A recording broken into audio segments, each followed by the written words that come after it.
به شما دوستان عزیز، خوش اومدین همگی به کانال یوتیوب من. بهناز هستم از پیج قلاب بافی با بهناز. امروز در خدمتتونم با آموزش یک کار فوق العاده جذاب و زیبا و لاکچری دیگه. قرار هست امروز با هم این رومیزی فوق العاده زیبا و گلدار رو با هم بافت بزنیم که کار بسیار بسیار آموزش روانی داره. از سطح مبتدی تا پیشرفته و به راحتی میتونن این کار زیبا رو بافت بزنیم. یه کار فوق العاده ای هست این کار. امیدوارم از آموزشش لذت ببرید دوستان. من این کار رو با کانوای آکریل بافت زدم. 2 کلاف بنفش و سفید که کامل 100 گرمش برای من استفاده نشده، کمتر از 100 گرم این کار برده. با قلاب شماره 2 اون رو بافت زدم و قطر نهایی این کار با این کانوا و قلابی که من استفاده کردم حدود 55 سانتی متر شده. شما از هر نوع نخ دیگه‌ای که دوست داشتید، از نخ‌های کتان، مکرمه ها میتونید استفاده کنید که حتی اگه با مکرمه 2 سوزنه اینا استفاده بشه میتونه بهتون یه فرشینه فوق‌العاده جذاب و زیبا رو بده. و اگه با نخ‌های ظریف‌تر هم که ببافید میتونید یه رومیزی فوق‌العاده زیبا و لاکچری داشته باشید. خب بریم با هم دیگه این آموزش رو داشته باشیم. و قبل از اون ممنون میشم که تا یادتون نرفته لطفاً ویدیو رو لایک کنید و کانال رو حتما سابسکرایب داشته باشید و زنگوله رو هم فعال کنید تا از آموزش‌های جدید ما جا نمونید. و لطفاً ویدیوها رو فقط و فقط در کانال یوتیوب دنبال بفرمایید. خب کار رو با بافت برگامون ابتدا شروع میکنیم. یه گره میزنیم که روی قلابمون باشه و 18 تا زنجیره میزنیم. 2 3 4 5 6 7 8 9 10 11 12 13 14 15 16 17 و 18 تا زنجیره زدیم. برای شروع رج اولمون این 2 تا زنجیره آخر رو رها میکنم. 1 2 زنجیره رها میشه، میام از روی زنجیره سوم شروع به بافت پایه کوتاه میکنم و روی هر کدوم از زنجیره ها یک پایه کوتاه میبافم تا زنجیره آخر. پایه کوتاه ها رو که بافتیم، حالا برای شروع رج بعدی میام 2 زنجیره میزنم و این 2 تا زنجیره ای رو که زدم دوستان رها میکنم. ببینید 1 2 زنجیره رها، از روی اولین پای کوتاهی که بافتم لوپ پشتی، ببینید این گندمی کامل، لوپ جلویی لوپ پشتی بافت رو میگیرم و از روی اولین پای کوتاه ادامه میدم. روی هر پایه یک پایه کوتاه میبافم تا برسم به انتهای بافت. خب به این صورت پس روی هر پایه کوتاه یک پایه کوتاه دیگه میبافم.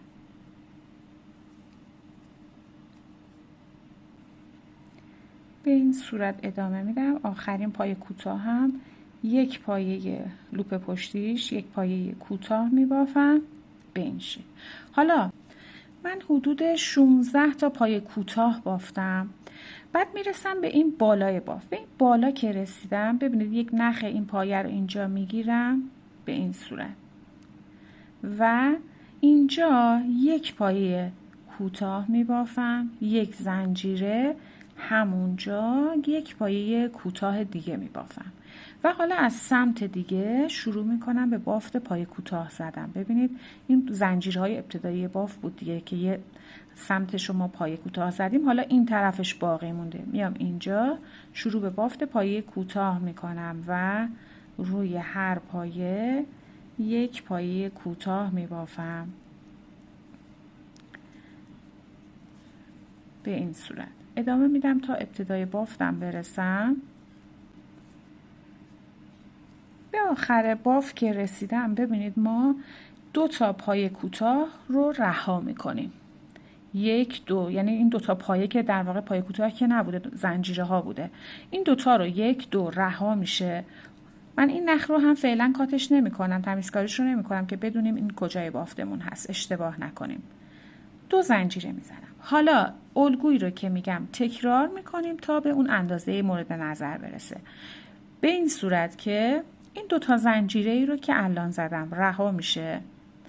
روی پایه ها، پایه کوتاه هایی که بافتیم، یک پایه کوتاه اول رو هم رها میکنیم. پس 1 2 زنجیره رها، اولین پایه کوتاه هم رها، از روی پایه کوتاه دوم لوپ پشتی، باز روی هر کدوم از پایه ها یک پایه کوتاه میبافم. حالا خیلی هم فرقی نمیکنه که تعداد این پایه ها چند تا باشه، چون من نشمردم. همینطوری پایه ها رو میبافیم تا به ابتدای کار برسیم. لوپ پشتی هر پایه یک پایه کوتاه میبافیم به این صورت. ابتدای این پایین بالای بافتمون اونجایی میشه که یک کوتاه، یک زنجیره، یک کوتاه بافتیم. ما روی اون زنجیره باید دوباره بافت انجام بدیم و افزایش بدیم. خب به این صورت این پای کوتاه ها رو که بافتیم، این بالای بافت یک لوپش رو میگیریم و این زنجیره رج قبل هست. یک پای کوتاه، یک زنجیره، همونجا یک پای کوتاه و از روی پایه بعدی، ببینید پایه بعدی گندمیش رو ببینید، لوپ پشتی رو میگیرم، روی هر پایه یک پایه کوتاه میبافم تا برسم به این قسمت. تا آخر رج ببینید میرسیم. پایه ها رو همونطور که گفتم روی هر پایه یه پایه کوتاه که بافتیم، لوپ پشتی، ابتدای بافتمون باید 2 تا پایه رها بشه. پس یک پایه دیگر رو میبافم، 1 2 پایه رها میشه، اینجا 2 زنجیره میزنیم، باز بر میگردیم پشت بافت. همونطور که گفتم الگو تکرار هست. این 2 تا زنجیره رها میشه، اولین پایه کوتاه رها میشه، میام از روی پایه کوتاه دوم بافت رو ادامه میدم، روی لوپ پشتی هر پایه یک پایه کوتاه میبافم طبق چیزی که گفته شد و اون رو ادامه میدم. یک پایه کوتاه روی هر پایه میبافیم تا به این قسمت بالای بافتمون، اونجایی که یک کوتاه، یک زنجیره، یک کوتاه بافتیم، ما روی زنجیره افزایش دوباره میدیم.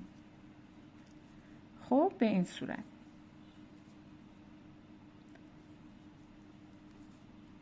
میرسم این بالا، این زنجیره، یک نخش رو میگیرم، همینجا یک پایه کوتاه، یک زنجیره، یک پایه کوتاه همونجا میبافم و از پایه بعدی لوپ پشتی الگو رو تکرار میکنم، روی هر پایه یک پایه کوتاه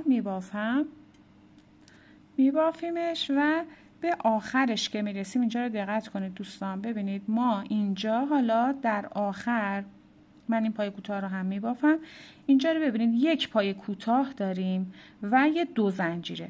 ما اینجا پایه کوتاه آخر و این 2 تا زنجیره رو رها میکنیم، 2 زنجیره میزنیم، کار رو میچرخونیم، ادامه میدیم. پس اینجا رو پس دقت داشته باشید که به چه صورتی یک پایه کوتاه آخر و 2 تا زنجیره رها میشه.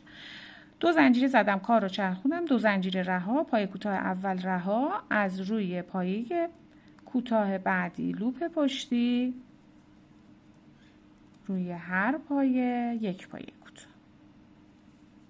به این صورت بالای کارمون قشنگ مشخص است. این زنجیره که اینجا هست، یه نخش رو میگیرم، یک پایه کوتاه، یک زنجیره، همونجا یک پایه کوتاه میبافم و از پایه بعدی لوپ پشتی الگو رو ادامه میدم، نخم کشیده تر باشه، روی هر پایه یک پایه کوتاه میبافم تا باز برسم به ابتدای اون قسمت بالای بافت. خب پس این پایه کوتاه رو ادامه میدیم به همین صورت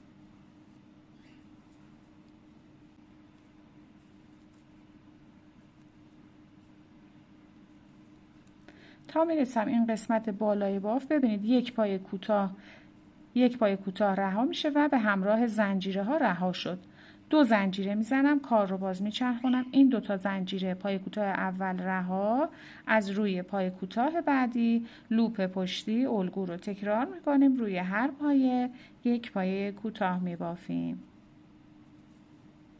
باز به قسمت ابتدای بافت که رسیدیم، روی زنجیره لوپش رو میگیریم، یک کوتاه، یک زنجیره همونجا، یک پایه کوتاه و از پایه بعدی لوپ پشتی هر پایه یک پایه کوتاه میبافیم تا برسیم به این قسمت بالای بافتمون که اینا در واقع نوک برگ هامون هستش. به قسمت بالای بافت رسیدیم. ببینید یک پایه کوتاه و زنجیره ها رها میشه، 2 زنجیره میزنیم، کار رو میچرخونیم و این الگو رو تکرار میکنیم. این برگی کامل شده. ببینید به این صورت ما این قسمت بالای بافت رو مرکز قرار میدیم و میشماریم. 1 2 3 4 5 6 7 8 8 ردیف اینجا بافته شده و حالا این سمت 1 2 3 4 5 6 7 8 ردیف هم اینجا بافته شده. پس این الگو رو کامل میکنیم، 8 ردیف میبافیم و از این مدل برگ ما باید 8 تا از این مدل برگ رو بافت بزنیم. به این صورت از هر طرف که بافتیم و شمردیم 8 تاش کامل شد، آخری رو که بافتیم این 2 تا پایه رها میشه، در واقع یک پایه و 2 زنجیره رها میشه، یک زنجیره میزنیم و نخ رو کاتش میکنیم. همونطور که گفتم به این صورت. ببینید 1 2 3 4 5 6 7 8 1 2 3 4 5 6 7 8 تا داریم. نخ اضافه رو میبریم پشت بافت و پنهونش میکنیم. تمیزکاری نخ رو کامل میکنیم. در واقع این رو میچرخونیم و این به این صورت. برای بافت خود گل یک حلقه جادویی میزنیم به هر روشی که میبافید و 1 2 3 4 5 زنجیره میزنم که 3 زنجیره به عنوان یک پایه بلند، 2 زنجیره به عنوان فاصله. میام درون حلقه شروع به بافت پایه بلند میکنم. پایه بلند، 2 زنجیره ادامه میدم، یک پایه بلند، 2 زنجیره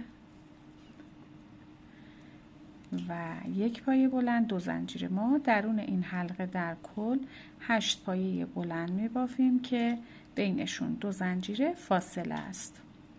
به این صورت 8 تا 1 2 3 4 5 6 7 8 تا پایه بلند در کل به فاصله 2 زنجیره نخ حلقه رو میکشیم و میایم روی زنجیره دوم شروع رج یک پایه بست میزنیم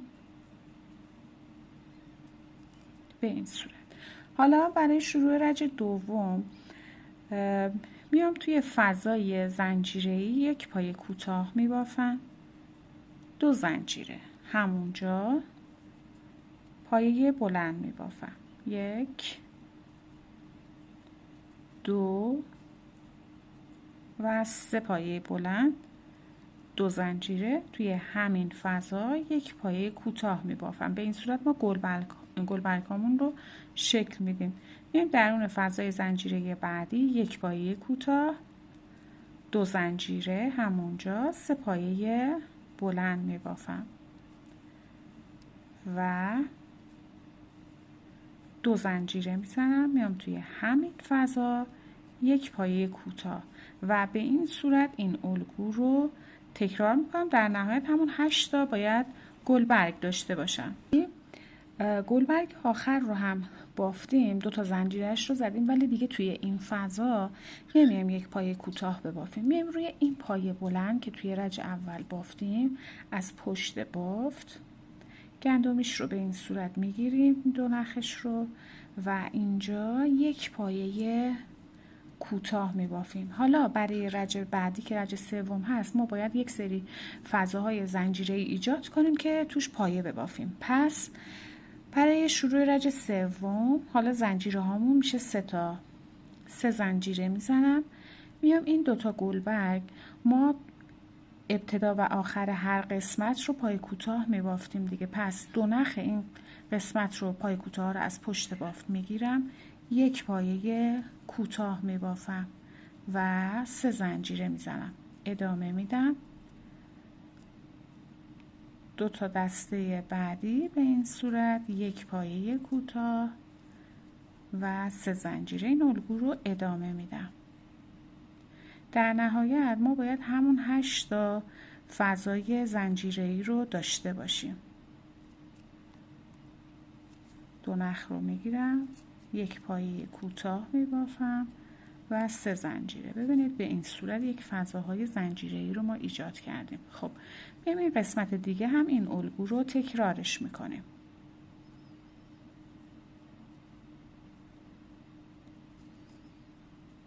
دوستان یه نکته ای رو من اینجا بگم، به آخر رج الان من اینجا رسیدم دیگه زنجیره نمیزنم. اینجا ابتدای زنجیره هامون که داشتیم میزدیم، بعد از اینکه 3 پایه بلند بافتیم 2 زنجیره گفتم زدیم و پایه کوتاه. ما اینجا 3 پایه بلند آخر رج قبل 3 پایه بلند که زدیم، به جای 2 زنجیره باید اینجا 3 زنجیره بزنیم و بعد یک پایه کوتاه. خب حالا این قسمت آخر رو که بافتم دیگه زنجیره نمیزنم. بعد از این کوتاه میام روی این 3 تا اگه این رو 3 پایه زنجیره اول رج در نظر بگیریم، روی اولین زنجیرهش میام یک پایه بست میزنم که اینجا برای من اولین فضا باشه، این فضای زنجیره‌ای. خب به این صورت بعد با یک پایه کوتاه وارد همین فضا میشم، 2 زنجیره میزنم. حالا بافت پایه بلند ها اینجا باید 5 تا پایه بلند ببافم، 1 2 3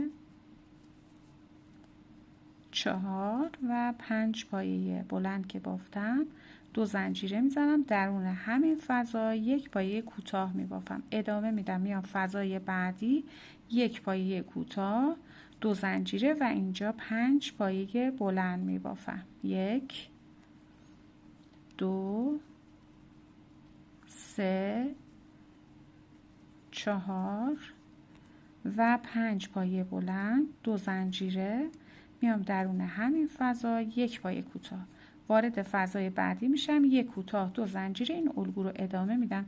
در نهایت دوستان ما باید همون 8 تا گلبرگ رو رج که رسیدیم اینجا به جای 2 تا زنجیره حالا 1 2 3 4 زنجیره میزنم، میام پشت باف. باز میخوایم یک فضاهایی رو برای گلبرگ رج بعد انتخاب در واقع تشکیل بدیم.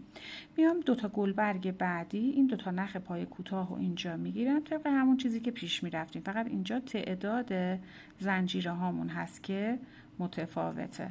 این 2 تا نخ رو اینجا میگیرم، یک پایه کوتاه میبافم و 4 زنجیره میزنم، میام قسمت بعد 2 تا نخ این قسمت رو میگیرم کوتاه ها رو از پشت بافت، یک پایه کوتاه میبافم، 4 زنجیره. باز اینجا ما باید 8 تا فضای زنجیره‌ای رو ایجاد کنیم.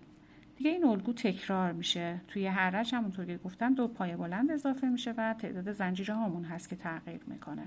به آخر رج که رسیدم ببینید این شکل بافتمون هست. برای اینکه 8 تا فضا داشته باشم 1 2 3 4 5 6 7 و این هم هشتمی 4 تا زنجیره رو میزنم. در آخر رج میام روی اولین پایه زنجیره‌ای که بافتم یک پایه بست میزنم روی اولین زنجیره به این صورت. خب حالا برای شروع رج بعدی با یک پایه میام توی فضا یک پایه کوتاه میبافم، 2 زنجیره میزنم. حالا اینجا باید 7 تا پایه بلند ببافم، 1 2 3 4 5 6 7 پایه بلند میبافم، 2 زنجیره میزنم توی همین فضا یک پایه کوتاه، میام فضای بعدی تکرار میکنم، یک پایه کوتاه 2 زنجیره 7 پایه بلند و به این صورت توی همین این فضاها باید ما پایه بلندها و این در واقع گلبرگ ها رو کامل کنیم که 8 تا گلبرگ باز هم باید داشته باشیم.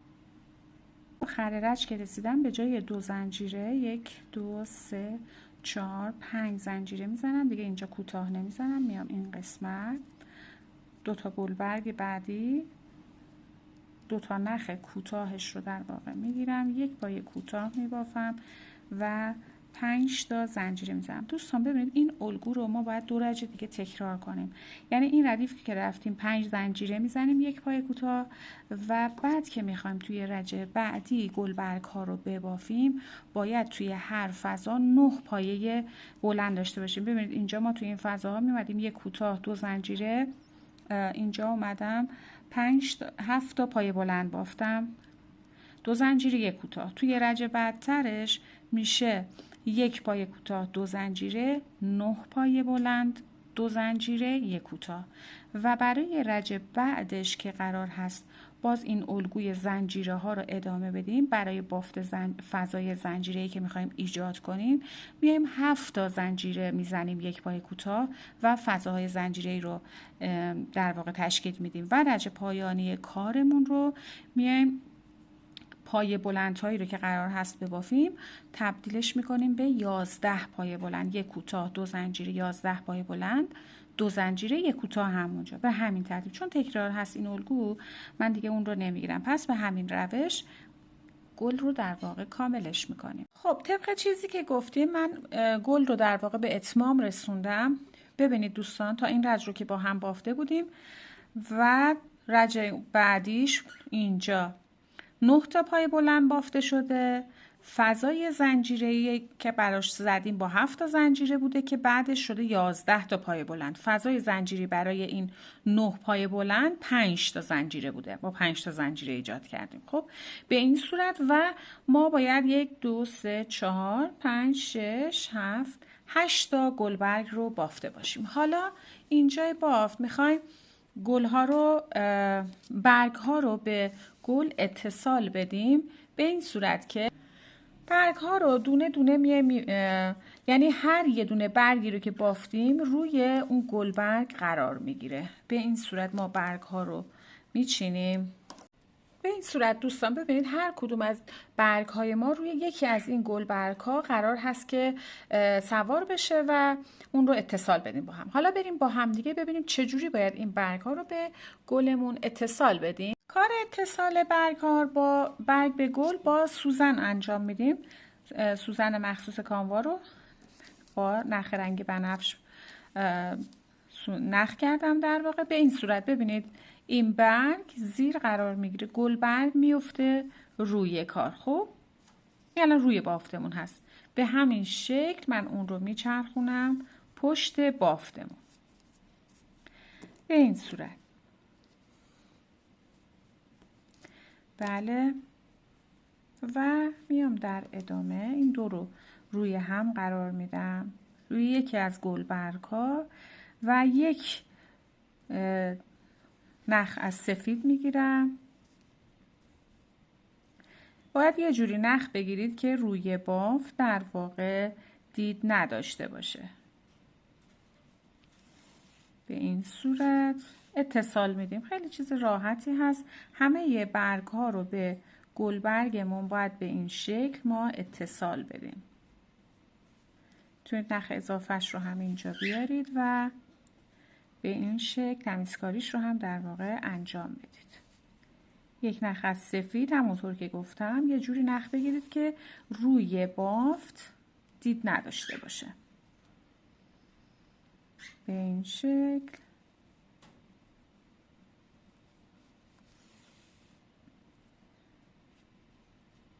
یک نخ از سفید، یک نخ از بنفش. خب به این شکل ببینید این روی بافت میشه. و اینجا حالا من میام اینجا باید نخ رو کاتش کنم، پس یه چند تا گره میزنم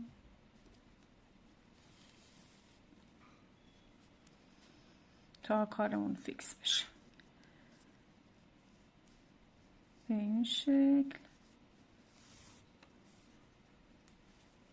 انجامش میدم و در نهایت میام با سوزن از لابلای کارمون رد میشم به این صورت.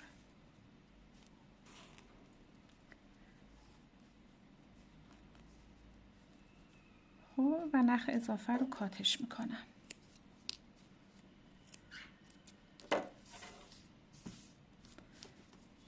به این صورت. خب من الان یکی از این برگ ها رو بافتم. 7 تا برگ دیگر رو هم به همین صورت کامل میکنیم تا 8 تا برگمون رو در واقع دور این گلمون اتصال داده باشیم. خب دوستان، بعد از این که ما برگ ها رو به گل از پشت کار اتصال دادیم، حالا میخوایم خود برگ ها رو هم از کناره ها به هم اتصال بدیم. من این قسمت ها رو اتصالش رو دادم، فقط یک قسمتش رو نگه داشتم که بهتون بگم چجوری باید این کار رو انجام بدید. باز با سوزن این دفعه از روی بافت ببینید این گوشه برگ ها قسمت اولیش از هر دو طرف کار ما قلاب رو از بالاش وارد میکنیم به این صورت. میخوام سوزن رو سمت دیگه کار اون رو وارد میکنیم به این شکل. باز دوباره همونجا برمیگردم تا این نخ رو اینجا ثابتش کنم. خب به این صورت. و حالا میام این اتصال که میخوام بدم کار رو یک مقدار، ببینید مثل اینجا این کاری که من انجام دادم، این دوخته کار رو یک مقدار میارم پایین تر تا این دوتا برگات تقریبا تا وسطاش بیاد و به هم اتصال داده بشه. به این صورت دوتا گوشه کار نخ اضافه رو هم میکشم به این شکل. کار خیلی راحت و آسونی هم هست. اتصال میدیم به این صورت. یه مقدار کارمون بیاد پایین تر، اتصال کار ایستایی بهتری به همون بده. به این صورت دوتا لبه برگ ها رو به هم دیگه به این شکل اتصال بدیم تا یه مقدار بیاد پایین. همونطور که گفتم چیز خاصی هم نداره.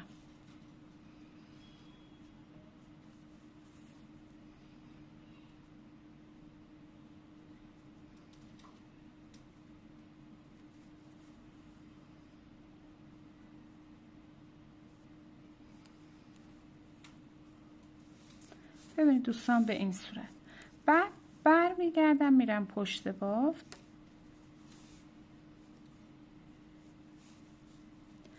و با سوزن از لابلای نخها میام رد میکنم از لای بافتمون در واقع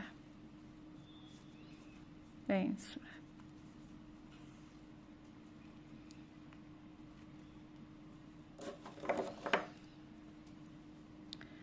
حالا سر فرصت تمیزکاریش رو هم خوب انجام بدید به این شکل.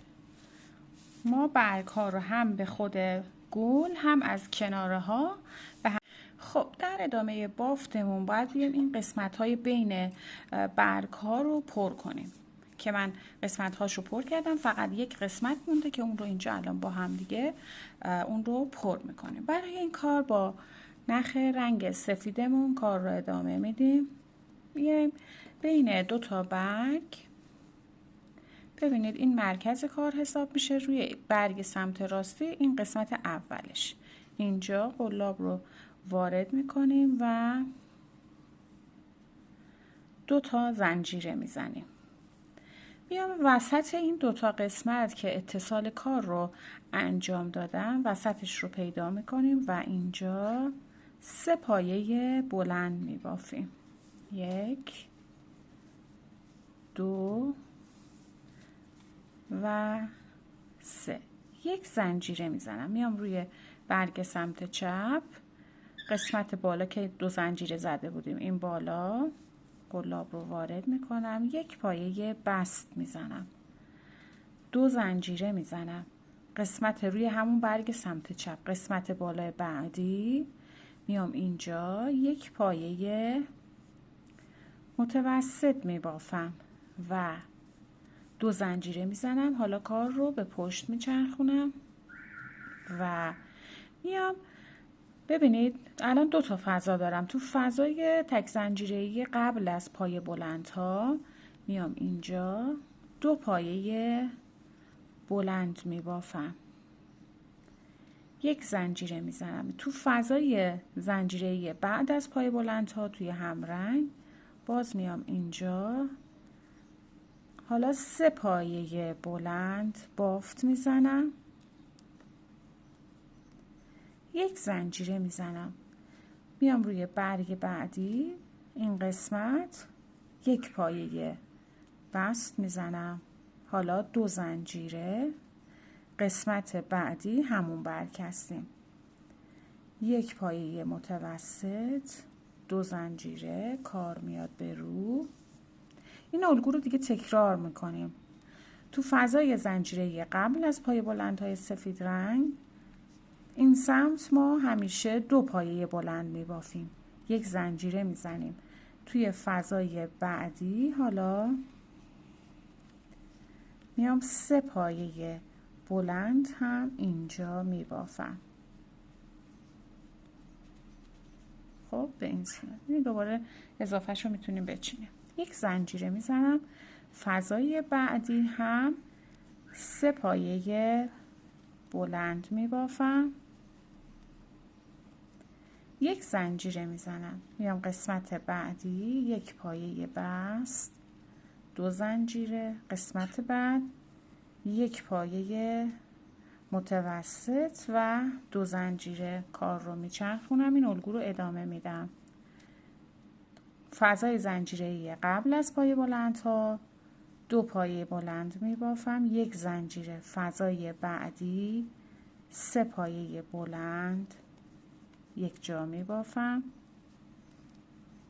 یک زنجیره میزنم، فضای بعد ادامه میدم و 3 پایه بلند هم اینجا میبافم، یک زنجیره، فضای بعدی اینجا نبافید اشتباهاً، اینجا 3 پایه بلند هم اینجا میبافم، یک زنجیره میزنم، فضای بعد یک پایه بست، 2 زنجیره، فضای بعدی یک پایه متوسط، 2 زنجیره، کار رو میچرخونم.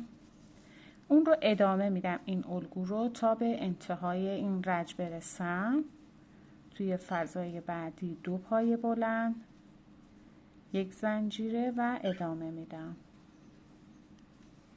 به این صورت و باز یک زنجیره، قسمت بعدی یک پایه بست، 2 زنجیره، قسمت بعدیش یک پایه متوسط، 2 زنجیره، باز کار رو میچرخونم و ادامه میدم. فضای بعدی 2 پایه بلند، یک زنجیره، این قسمت رو طبق الگو پر میکنم و بافت میزنم.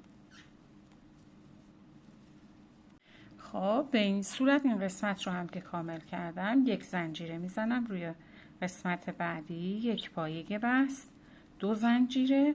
حالا میرسم به بالای بافتمون، اینجا و قسمت بعدی یک پایه متوسط، 2 زنجیره، کار رو میچرخونم. میام اینجا 2 پایه بلند میبافم، یک زنجیره و طبق الگو این قسمت رو هم کامل میکنم. تو هر فضا 3 پایه بلند میبافیم به فاصله یک زنجیره. دوستان اینجا هم میتونید به جای متوسط یک پایه بست بزنید چون بالای بافت بود. حالا اینجا یک زنجیره میزنم، به قسمت ابتدایی بافت میرسم، بالای بافت یک پایه بست میزنم و به این صورت این قسمت رو هم کامل میکنم. حالا برای دور بافت، دورگیری دور بافت با همین رنگ میام میخوام ادامه میدم، میام روی پایه بعد یک پایه بست میزنم، وارد فضای زنجیره بعدی میشم، یک پایه کوتاه، 2 زنجیره که حکم یک پایه بلند رو داره و همونجا میام 2 پایه بلند دیگه میبافم که روی هم میشه 3 پایه بلند، یک زنجیره میزنم، فضای بعدی میام 3 پایه بلند میبافم. تو هر فضا بافت 3 پایه بلند تکرار میشه، فضای بعد 3 پایه بلند به فاصله یک زنجیره. خب به این صورت حالا این الگو رو ادامه میدم تا برسم به این قسمت بافت. توی فضای آخر این دسته هم طبق الگو 3 پایه بلند میبافم به این صورت. خب حالا اینجا من چون که بین این 2 تا دسته قرار هست بافت بزنم، اینجا میام 2 تا زنجیره میزنم، میام توی فضای بعدی. پس این قسمت 2 تا زنجیره خورد. 3 پایه بلند رو تکرار میکنم. 1 زنجیره الگو تکرار میشه. فضای بعد 3 پایه بلند میبافم و به همین صورت این الگو رو ادامه میدم. پس این قسمت ها که 3 پایه بلند میبافیم 1 زنجیره میزنیم. به این قسمت که میرسیم 3 پایه بلند 3 پایه بلند، اینجا 2 تا زنجیره زده میشه و دور تا دور این الگو رو کامل میکنیم. خب دوستان، بعد از اینکه رج رو به پایان رسوندیم، اون رجی رو که با هم بافتیم که توی هر فضا 3 تا پایه بلند، این قسمت این بالای برگمون که میرسیدیم 2 زنجیره و 3 پایه بلند میبافتیم، به همین ترتیب ادامه دادیم. من اومدم 1 رج دیگه هم به همین روش بافتم، با این تفاوت که بافتی رو که فضای در واقع 2 زنجیره‌ای که بالای این برگ است، تو فضای 2 زنجیره‌ای 4 پایه بلند بافتم، 1 زنجیره و در بقیه فضاها هر کدوم 3 پایه بلند بافتم، به فاصله 1 زنجیره ادامه دادم. در فضای 2 زنجیره‌ای 4 پایه بلند 1 زنجیره و فضای دیگه 3 پایه بلند بافتم. به این ترتیب این رج رو من به پایان رسوندم. چون تکرار هست دیگه من ویدیو نگرفتم، چیز خاصی هم نداره. با همین توضیح ساده خیلی راحت میتونید ببافید. برای رج بعدی با رنگ بنفش میام بافت رو ادامه میدم. میام این قسمت که 3 تا پایه بلند بافتیم و در واقع اینجا من بست زدم، رج قبل هست، بست زدم و نخ رو اینجا کاتش کردم. خب همینجا میام نخ رنگ جدید رو وصلش میکنم و 3 زنجیره میزنم به عنوان 1 پایه بلند. میام روی پایه بعدی 1 پایه بلند ادامه میدم. روی هر کدوم از پایه ها 1 پایه بلند میبافم.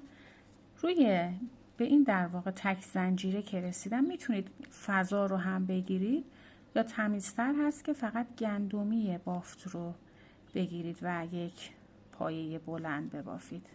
به این صورت گندمی رو فقط گرفتم و 1 پایه بلند میبافم به این شکل و ادامه میدم بافت رو. روی هر کدوم از پایه ها 1 پایه بلند میبافیم به این صورت. روی هر پایه 1 پایه بلند میبافیم. در فضای تک زنجیره‌ای اون زنجیره رو گندمیش رو به این صورت میام میگیرم و 1 پایه بلند میبافم و به همین ترتیب دور تا دور کارمون این الگو رو ما تکرار میکنیم.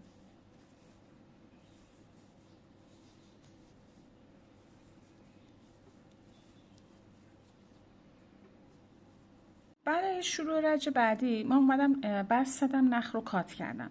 با همون جایی که بست زدیم میام نخ رنگ سفید رو بهش اضافه میکنیم. اینجا 3 تا زنجیره میزنم. این 3 زنجیره به عنوان 1 پایه بلند برای من حساب میشه و میام در کل شروع به بافت پایه بلند میکنم. پس این زنجیره ها شد 1 پایه بلند، اینم دومی. 2 3 4 5 6 7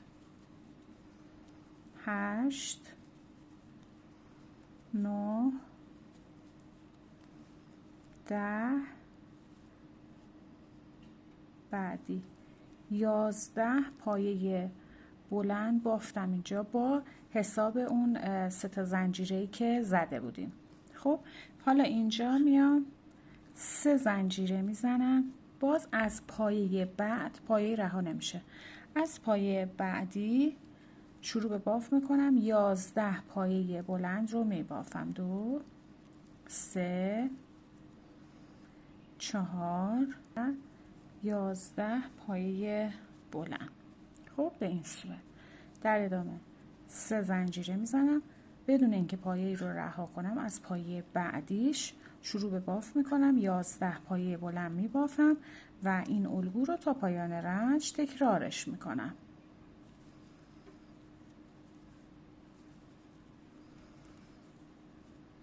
به آخر رنج که رسیدیم 3 زنجیره زدیم. روی زنجیره سوم شروع رنج یک پایه بست میزنیم. رنج بعدی رو با همین رنگ ادامه میدیم.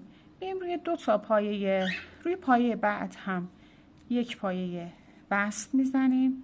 با یک بست روی پایه بعد میریم، یعنی اینجا 2 تا پایه رها میشه و اینجا 3 زنجیره که به عنوان یک پایه بلند محسوب میشه. پس 1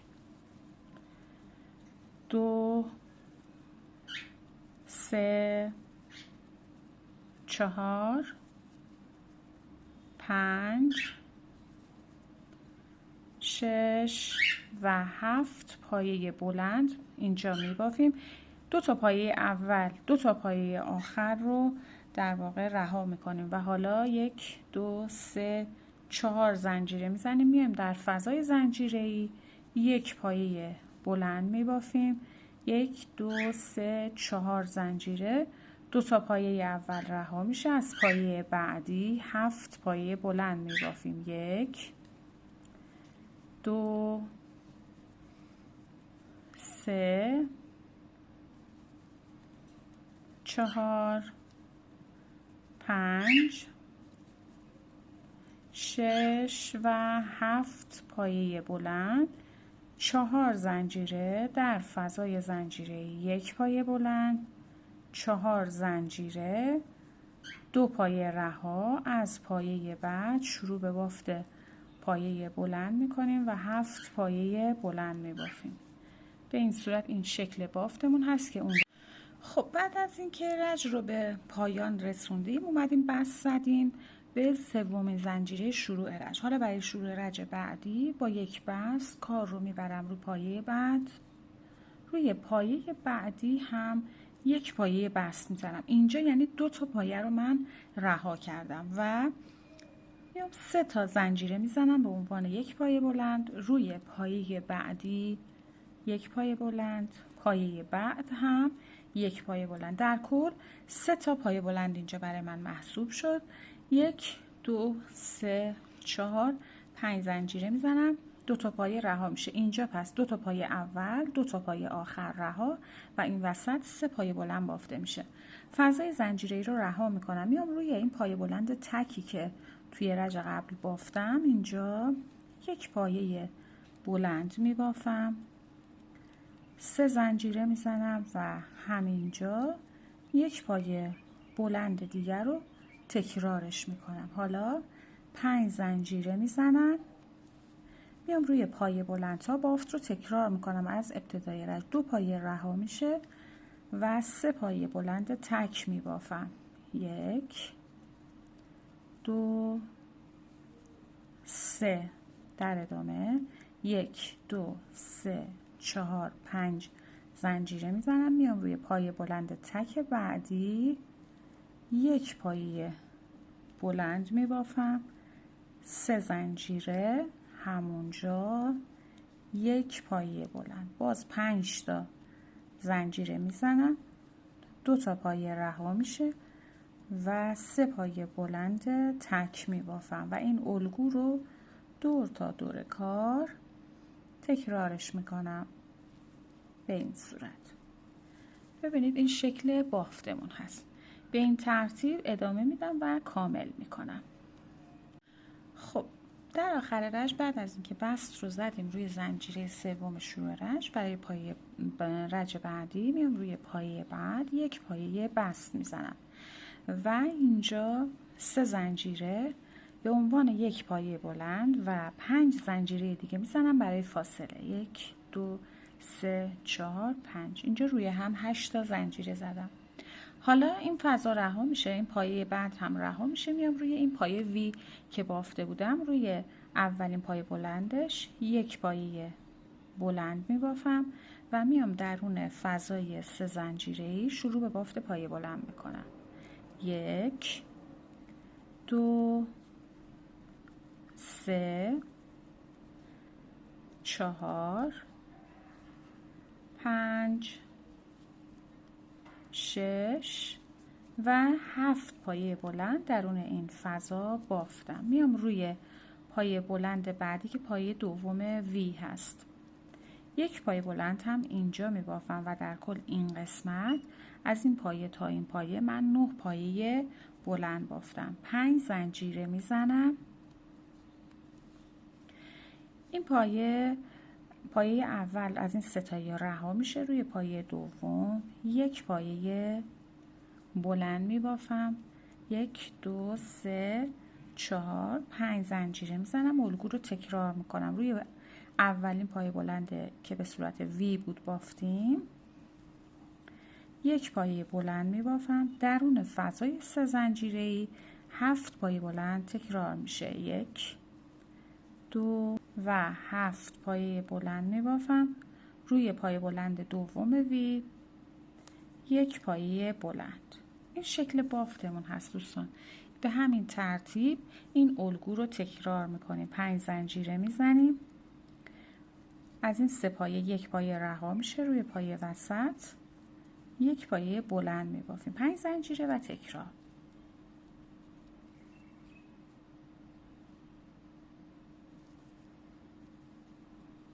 به آخر رج که رسیدیم 5 زنجیره زدیم و میایم روی زنجیره سوم از اون 8 زنجیره‌ای که برای شروع رج زدیم یک پایه بست میزنیم. برای شروع رج بعدی 3 زنجیره میزنم. در کل اینجا من 6 تا زنجیره میزنم. 1 2 3 4 5 6 زنجیره زدم و میام حالا روی این پایه بلندها، روی پایه بلند اول یک پایه بلند میبافم، یک زنجیره، اون رو 4 مرتبه تکرار میکنم. بعدی یک پایه بلند، یک زنجیره، بعدی یک پایه بلند، یک زنجیره و پایه بعد هم یک پایه بلند، یک زنجیره. یعنی 4 مرتبه تکرار کردم این الگو رو. حالا روی پایه بعدی میام یک پایه بلند میبافم، یک زنجیره، همونجا یک پایه بلند، یک پایه وی میبافم، یک زنجیره میزنم. الگو تکرار میشه. روی 4 پایه بعد هر کدوم یک پایه بلند به فاصله یک زنجیره. 1 2 3 و 4 پایه بلند به فاصله یک زنجیره به این شکل و در ادامه 3 زنجیره میزنم. حالا میام روی پایه بلندی تکی که اینجا داشتم یک پایه کوتاه میبافم و 3 زنجیره میزنم. الگو رو تکرار میکنم. روی 4 تا پایه بعد هر کدوم یک پایه بلند به فاصله یک زنجیره. 1 2 3 و 4 یک زنجیره. پایه بعدی یک پایه وی می بافم، یک پایه بلند، یک زنجیره، همونجا یک پایه بلند، یک زنجیره میزنم. روی 4 پایه بعد تکرار. 1 2 3 و 4 پایه بلند چهارم این قسمت که تموم شد. حالا 3 زنجیره میزنم و میام روی پایه بلند تک رج قبل یک پایه کوتاه میبافم، 3 زنجیر فاصله و روی پایه بلند ها الگو رو تکرار میکنم. این شکل بافتمون هست به این صورت که تا پایان رج این الگو رو تکرارش میکنم. خب در پایان رج نخ رو قطعش کردیم. حالا برای شروع رج پایانی بافتمون همون پایه که نخ رو قطع کردیم، نخ جدید رو میایم وصلش میکنیم. اینجا یک زنجیره میزنیم و میام درون توی این رژ ما فقط درون فضاهای زنجیره‌ای بافت انجام میدیم. میام توی فضای بعدی یک پایه کوتاه میبافم و 3 زنجیره همونجا یک پایه کوتاه. بافت رو ادامه میدم. میام درون فضای تک زنجیره بعدی یک پایه کوتاه، 3 زنجیره همونجا یک کوتاه. به این روش ما این الگو رو تکرار میکنیم همونطور که گفتم توی همه فضاها. دیگه روی پایه ها بافت انجام نمیدیم. درون فضاها یک کوتاه، 3 زنجیره همونجا یک پایه کوتاه. به این روش الگو رو ادامه میدم. 3 زنجیره یک کوتاه، فضای بعد یک پایه کوتاه، 3 زنجیره همونجا یک پایه کوتاه. بافت رو ادامه میدم. فضای بعدی یک کوتاه، 3 زنجیره همونجا یک پایه کوتاه. پایه رها میشه. فضای بعدی یک کوتاه، 3 زنجیره همونجا یک پایه کوتاه. و به این صورت این الگو رو دور تا دور کارمون تکرارش میکنیم و در واقع بافتمون رو به این صورت به پایان میرسونیم. خب دوستان، این هم از پایان آموزش این رومیزی بسیار جذاب و زیبا. مرسی که تا این لحظه با من همراه بودید. لایک و سابسکرایب یادتون نره. با عشق ببافید.